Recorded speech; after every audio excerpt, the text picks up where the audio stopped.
अस्सलाम वालेकुम दोस्तों, तुसी देख रहे हो सोना पंजाब टीवी ते मैं थोड़ा मेज़बान मोहम्मद साजिद। दोस्तों सारे नाल पहले साढ़े चैनल को सब्सक्राइब ते नाल बेल आइकन दे बटन नूं कर दिओ प्रेस ताकि साड़ी हर नवीं आने वाली अपडेट थोड़े तक बासानी पहुँच सके। अज असीं थोड़े वास्ते दोस्तों माशाल्लाह देख लो, देखन च पहलन झुटी लगदी है लेकिन इन्हें दूसरा सुआ सुना है। पहले सुए मालक का कहना 14 तो 15 लीटर है वाली झोटी बहुत इकट्ठा हो जाए दुध करती रही है। सून तो तकरीबन 10-15 दिन 5-7 दिन लैंदी है।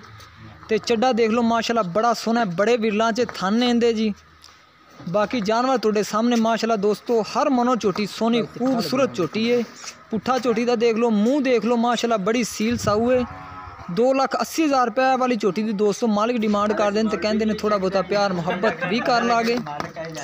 अगर चाहे वाली झोटी किसी मेरे दोस्त भाई को पसंद आती तो साढ़े नाल राबता कर सकते। साडा राबता नंबर है 0304 96 13 234 साडा राबता नंबर है। तो मजीद साड़ी नवीं वीडियो वेखने वास्ते साढ़े चैनल करो सब्सक्राइब, नाल करो शेयर।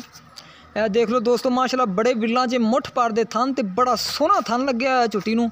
दूसरा सुआ ने सुना मालक दे घर दी झोटी है, काली कट झोटी है, माड़ी को पूछल चिट्टी है झोटी दी। चड्डा देख लो माशाल्लाह सोहना चड्डा है। तो मालक दा कहना जो सून नूं फिर बिल्कुल तैयार हो गई ने माशाल्लाह बड़ा चड्डा कर लैंदी कहंदे ने। तो 2,80,000 रुपये ए वाली झोटी दी मालक डिमांड करते हैं। नंबर असी तुहानूं दोस्तों दसता, अगर जे किसी नूं ये पसंद आवे तो साडे नाल जरूर राबता करे। ए देख लो दोस्तों माशाल्लाह बड़ी नस्ल जात वाली झोटी है। उम्मीद कर रहे हैं दोस्तों अज वाली वीडियो तुहानूं अच्छी लगी होगी। मिलने एक नवी वीडियो दे नाल। अल्लाह हाफिज़।